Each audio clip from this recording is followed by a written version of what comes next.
حضرت عمر فاروق کا عدل اور حضرت فاروق اعظم کا انصاف، اس کو دنیا جانتی بھی ہے، مانتی بھی ہے، اور حضرت عمر فاروق کے عدل و انصاف کو آج بھی جو اپنے لیے مشعل راہ بنا لیتا ہے، اللہ اسے منزل نصیب فرما دیتا ہے۔ عدل کا معنی ہوتا ہے مساوات، برابری۔ حضرت فاروق اعظم رضی اللہ تعالیٰ عنہ فرماتے تھے کہ سارے برابر ہیں، اور آپ فرماتے تھے یہ میرا پیغام نہیں، یہ میرے مصطفیٰ کا پیغام ہے۔ ایک ہی صف میں کھڑے ہو گئے محمود و ایاز، نہ کوئی بندہ رہا نہ کوئی بندہ نواز، ایک ہی صف میں۔ کسی اجمی کو عربی پر، گولے کو کالے پر، کسی شخص کو کسی پر کوئی فضیلت نہیں سوائے تقوی کے، کوئی کسی کو کسی پر فوقیت حاصل نہیں، اور اسلام اس کا عملی ثبوت دیتا ہے۔ عملی، جب نماز کے لیے صف بنتی ہے تو کسی کو اجازت نہیں کہ پیچھے ہٹ، میں نے یہاں کھڑے ہونا ہے،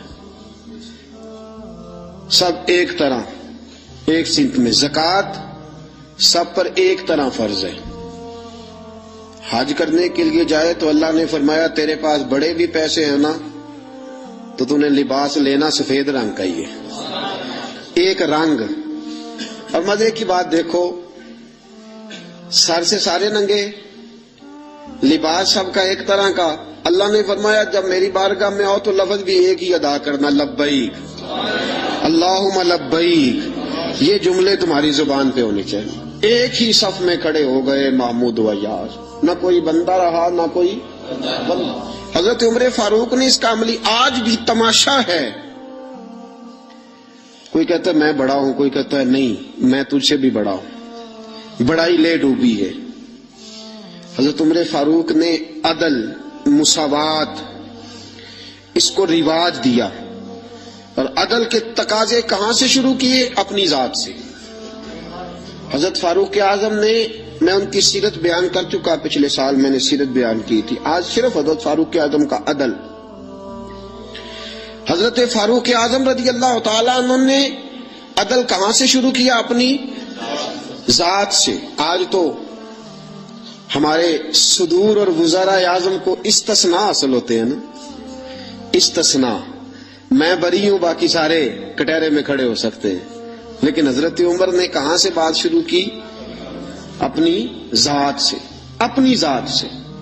پہلا خطبہ جناب فاروق اعظم نے پڑھا۔ اچھا لوگ سمجھتے ہیں جلالی اسے کہتے ہیں جس سے لوگ ڈرے، نہ حضرت عمر نے بتلایا کہ جلال ہوتا ہے اللہ کی رضا کے لیے، جلال ہوتا ہے رب کائنات کو راضی کرنے کے لیے، جلال ہوتا ہے حدود اللہ کے قیام کے لیے، جلال ہے برائی مٹانے کے لیے اور اچھائی پھیلانے کے لیے، یہ جلال کوئی نہیں۔ حضرت عمر کا جو جلال تھا وہ دنیا جانتی تھی، صحابہ جانتے تھے کہ اس جلال کا معنی صرف یہ ہے کہ وہ حدود اللہ کا قیام کرتے ہیں، اللہ کی حدوں کو قائم کرنے کے لیے۔ باقی وہ بڑے نرم تھے اور ایسے بادشاہ تھے کہ ہر آدمی کی رسائی تھی ان تک۔ پہلا خطبہ حضرت عمر کہنے لگے میں اس قابل نہیں تھا لیکن ابو بکر نے مجھے بٹھا دیا ہے۔ فرمانے لگے ہو سکتا ہے میں بھٹک جاؤں، بہک جاؤں، اے میرے محبوب کے غلاموں اگر عمر بہک گیا تو کیا کرو گے؟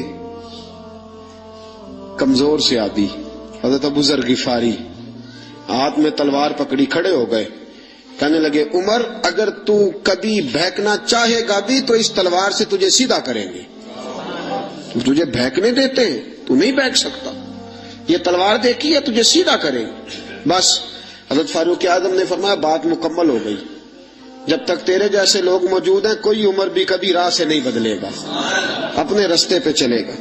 عزیزو، جناب فاروق اعظم رضی اللہ تعالی عنہ نے آغاز ہی اپنی ذات سے فرمایا، اپنی ذات سے آغاز فرمایا، اور اپنی ذات سے انہوں نے عدل کو رواج دیا، اپنی ذات سے انہوں نے عدل کی ترویج فرمائی۔ माले गनीमत में चादरें आई, हर आदमी को एक चादर मिली। हजरत उमर फारूक जुमा पढ़ाने आए तो वही दो चादरें, एक चादर का कुर्ता, एक चादर की तामत। एक सहाबी खड़े हो गए, कहने लगे उमर ये तेरे पास दो किधर से आ गई, किधर से आई दो? आज कोई बात करके तो देखे, किसी की जरूरत है, कोई बोले तो सही। और वो तो उमर फारूक थे ना, आप नाज़म से नहीं पूछ सकते, पूछे तो सही। यहाँ तो लोग रोज शोर करते हैं, असासे जाहिर करो, कौन करता है भाई? कोई नहीं कर सकता। हजरत फारूक आजम फौर किधर से आए तेरे पास, ये तू अमीर वक्त है, दो चादरें कैसे आई? हजरत फारूक आजम रदी अल्लाह तआला अन्हु ने फरमाया मेरा बेटा जवाब देगा। हजरत अब्दुल्ला इब्ने उमर कहने लगे दो चादरें इस तरह आई हैं कि एक मेरे हिस्से में आई थी, एक अब्बा जी के हिस्से में आई थी। मेरे वालिद के पास एक की चादर थी, एक की कुर्ता था। मेरी अम्मा धो के खुश्क करने के लिए डालती थी तो मेरे अब्बा जी खुश्क होने का इंतजार किया करते थे। दामान ने तवक्कुल की ये खूबी है कि उस पर पेबंद लगे होते हैं पर धब्बे नहीं होते, और मैं इसलिए मैंने अपने हिस्से की चादर भी अपने अब्बा जी को पेश कर दी है। ये अदल कहां से शुरू हो रहा है? अपनी, जब अपने ऊपर अदल करोगे ना अपनी जात से, तो फिर जमाने में कायम होगा। जब तक अपनी जात अदल से मुस्तस्ना होगी और जब अपनी जात पर अदल नहीं किया जाएगा तो फिर दुनिया में भी अदल का कयाम मुमकिन है। याद रखो अजीजो, हजरत उमर ने अपनी जात से आगाज फरमाया है, अपनी जात से। आज लोग अदल चाहते ही नहीं। मैं एक माजरत से बात करने लगा हूं, कभी दो पार्टियों की आपको सुलह करानी पड़ जाए ना तो गुनाह तो एक का होता ही है ना। तो आपको जब कोई बंदा बात सुनाएगा तो वो कहेगा सिर्फ मैं ठीक हूं, अदल नहीं, मेरे हक में फैसला कर दो। जो भी आपसे फैसला कराना आएगा ना कभी भी, वो आपसे ये नहीं कहेगा कि आपने बात सुन ली अदल कर दो, वो कहेगा नहीं मेरे हक में फैसला करो। बल्कि कई लोग तो, मेरे पास एक साहब आ गए, वजीजदारी का मामला था, तो मुझे बात सुना, बस तुझे उन्होंने क्या दिया करना। मैं कहा जी आप मुझे मशवरा देने आए हैं, हुक्म देने आए हैं, जो आप कहते हैं वो कह दूं तो आप फिर मुझे बता दें, फिर मैंने उनकी बात जरूर सुननी है। और फिर कुछ लोग ये तुझी को नहीं लोड़ता उन्होंने दी गल सुनने दी, बस जिम्मे मैं तो भाई आप मुझे मुनसब बनाने आए हो कि यहाँ मैं आपका वकील बन जाऊं। ये मामला आज चल रहा। हम अदल नहीं चाहते, अपने हक में फैसला। क्यों? इसलिए कि अदल अपनी जात से शुरू होता है ना, तो हम अपनी जात को कभी भी इंसाफ के कटहरे में खड़ा नहीं करना चाहते। हम अदल नहीं चाहते। दुनिया में आज बदअमनी इसलिए है। मेरे रसूल पाक के पास एक बंदा आया, उसने कहा हुजूर मेरा एक बेटा मुसलमान है, एक गैर मुस्लिम है, मैंने जो मुसलमान बेटा है उसे घोड़ा लेके दिया है, आपको गवाह बनाने आया हूं। हुजूर ने फरमाया जुल्म और ज्यादती पे गवाह बनाने आ गए हो? इत्तकुल्लाह फादिलू औलादकुम, अल्लाह से डर और अपनी औलाद में अदल कर। हुजूर ने फरमाया दो बेटे हो ना तो एक का मुंह ज्यादा ना चूमो, अगर एक के रुखसार पे बोसा देते हो तो दूसरे के रुखसार पे भी बोसा दो। अदल जात से, अदल घर से, अदल अपने आंगन से शुरू कर, फिर देख इस अदल की खुशबू दुनिया में फैल जाएगी। और हुकूमतें कुफर से तो कायम रह सकती हैं, जुल्म से कायम नहीं रहती। जो माशरा अदल खो देता है वो तबाह हो जाता है। आज हमारे मुल्क में अदल बिकता है, खरीदा जाता है। हजरत फारूक आजम रज़ी अल्लाह तआला अन्हु काजियों का तकर्रुर करते वक्त सबसे ज्यादा एहतियात करते थे कि बंदा किस किस्म का है, इसका मिजाज क्या है, मुआशरे में इसका वकार कैसा है, उस हिसाब से उसको तकर्रुर करते थे काजी के लिए। और क्या हाल था? हजरत ज़ैद बिन साबित रज़ी अल्लाह तआला अन्हु को आपने काजी मुकर्रर किया, बाद में माजूल कर दिया। क्यों आपने माजूल किया है?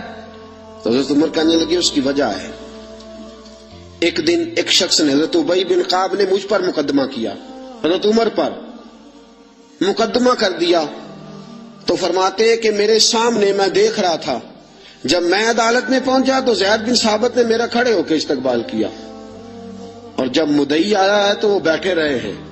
तो मैंने कहा कि जब आप दोनों में मिलते वक्त इंसाफ नहीं कर रहे तो फैसले में कैसे इंसाफ करेंगे? आप इस काबिल नहीं कि आपको काजी बनाया जाए। माजूल कर दिया। اگر میں بحیثیت مجرم بحیثیت ملزم آیا ہوں، اگر آپ نے میرا کھڑے ہو کے استقبال فرمایا ہے تو پھر مدعی کا تو زیادہ حق بنتا تھا۔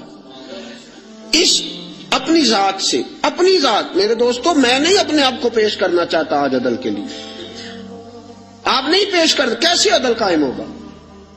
ہم سامنے والے کا احتساب کرتے ہیں، فلانے نے یہ کیا، فلانے نے یہ کیا، فلانے نے یہ کیا۔ تم نے خود آگ لگائی ہے چمن میں اپنے، کر کے توہین سحر شام کو الزام نہ دو، تم نے خود نور کا ظلمت سے کیا ہے سودا، بے سبب گردش ایام کو الزام نہ دو۔